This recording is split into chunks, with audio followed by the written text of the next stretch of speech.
sino de la Junta Internacional de Fiscalización del Manejo de las Drogas de la Unión de las Naciones Unidas.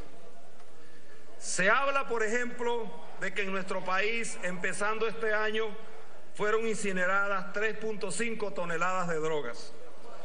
Mucha droga en poco tiempo. Por cierto, ya con el control de la frontera.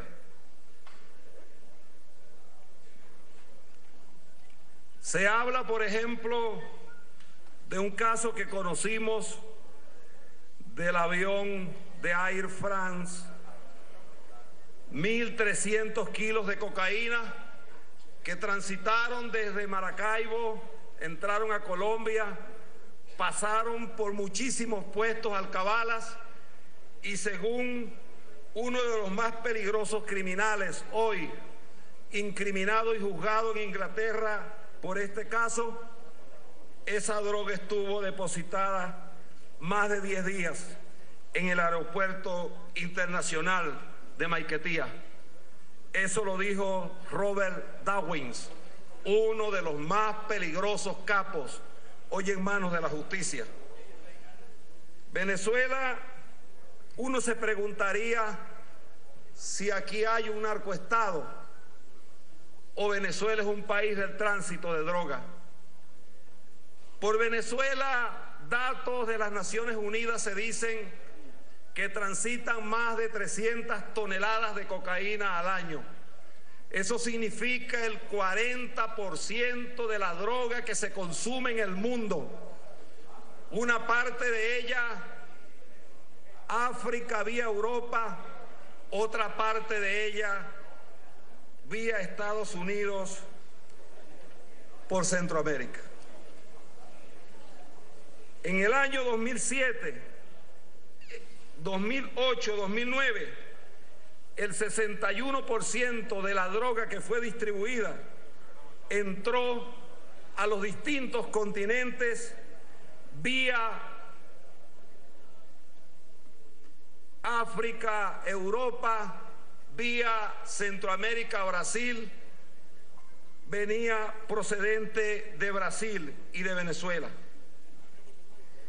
Según el Centro de Análisis Marítimo de Operaciones Antinarcóticos, que tiene que rendir cuenta a la Oficina de las Naciones Unidas, más del 51% de los buques que son interceptados en el Atlántico durante los años 2008, 2010, 2012 han sido provenientes de Venezuela.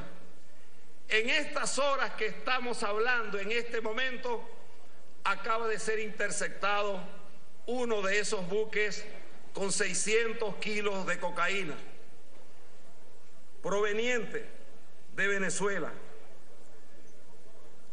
El gobierno venezolano ha defendido con mucha vehemencia, sin que hasta ahora se haya hecho ningún tipo de investigación, cada vez que se hace un señalamiento sobre algún funcionario, que lo lógico debería ser, teniendo el control del TCJ, de la Fiscalía General de la República, de la Defensoría del Pueblo, del Tribunal Moral y de todas las instituciones, abrir un debate sobre este asunto. Jamás se ha hecho. Por el contrario, siempre se ha negado ese debate.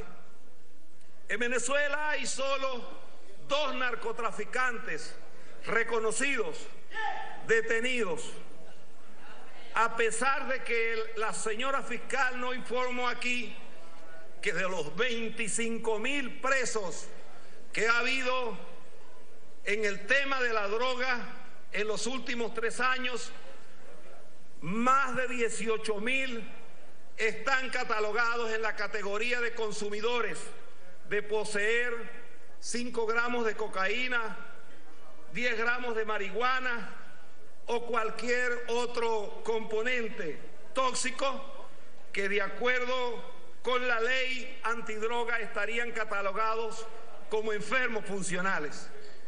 no hay narcotraficantes reconocidos, solo dos.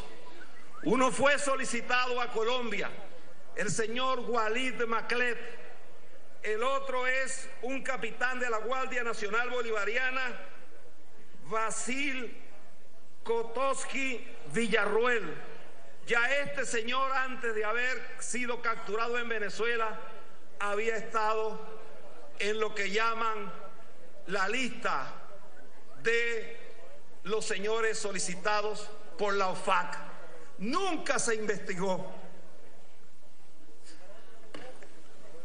La OFAC es la Oficina de Control de Activos Extranjeros, que además aquí en Venezuela en los años 2004-2005 se creó una institución en la ONA que permitía activar en los bancos la verificación de cuentas y de movilización de cuentas que se daban. Es decir, si alguna persona movilizaba 30, 40 mil bolívares mensuales, de pronto no podía estar apareciendo movilizando grandes cuentas. El año pasado se hicieron más de 13.200 movimientos. No lo dijo aquí la fiscal en su informe, pero además, cuando antes de que Walid Maclet hubiese sido detenido en una finca con más de 330 kilos de cocaína, un año antes había y tenían conocimiento de que los movimientos bancarios que este señor hacía en una sucursal del Banco de Venezuela en Maracay superaba cualquier tipo de expectativa. Rápidamente, como todo el país sabe, compró un periódico, causó la muerte y está acusado de ser el asesino de Orel Zambrano, uno de los periodistas de más larga data, conocimiento y respeto de los carabobeños. Fue y se apoderó de los puertos de Puerto Cabello.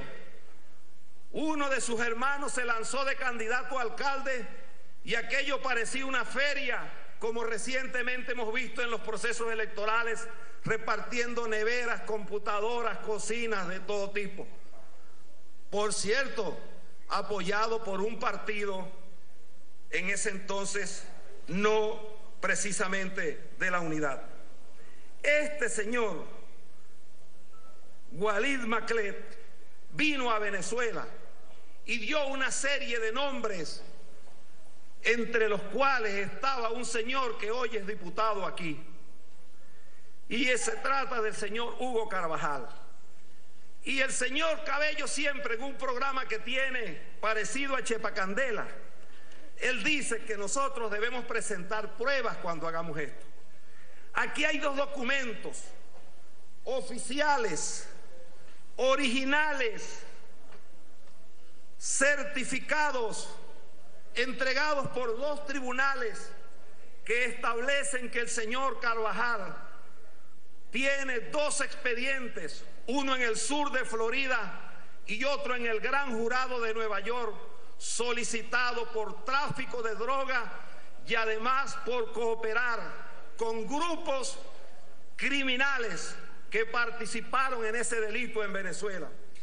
Por eso hoy aquí, este debate, cuando lo vi sentado junto a mí en la Comisión de Contraloría, le dije: no tengo nada en lo personal contra usted, no lo conozco, nunca tuve ninguna responsabilidad, pero cuando yo digo que las sociedades deben alertarse a tiempo y deben investigar y deben asumir el reto y el compromiso de dar un debate como este, es porque nuestras instituciones pueden estar corriendo un gravísimo riesgo y peligro de que en Venezuela puede estarse incubando un proceso donde el narcotráfico haya penetrado las instituciones. Hay una lista que fue entregada también por el señor Walid Maclet, que habla de cooperación de altos exoficiales de la Fuerza Armada, algunos de ellos gobernadores. Hoy voy a consignarlo también para que se abra un proceso de investigación. Pero también aquí, en este proceso, nosotros nos preguntamos cuando el señor Néstor Reverol era ministro de Relaciones Interiores y cayó el loco Barrera, llamado aquel señor que le descomisaron 7 fincas, 3 galpones, 16 apartamentos, 4 posadas, un edificio, un yate, un avión, 2 granjas, 48 vehículos de lujo, 3 locales, un townhouse, un hangar en un aeropuerto, un terreno, 3 oficinas. 5 de sus testaferros fueron investigados. Sin embargo, pongo solo como ejemplo eso, ¿qué ha pasado con todo lo que se ha descomisado producto de la droga? Porque en Venezuela vivió a sus anchas, conocido por las autoridades de inteligencia del Estado venezolano, un señor que llamaban Martín Llanos y su hermano Nelson Orlando Buitriago, alias El Caballo.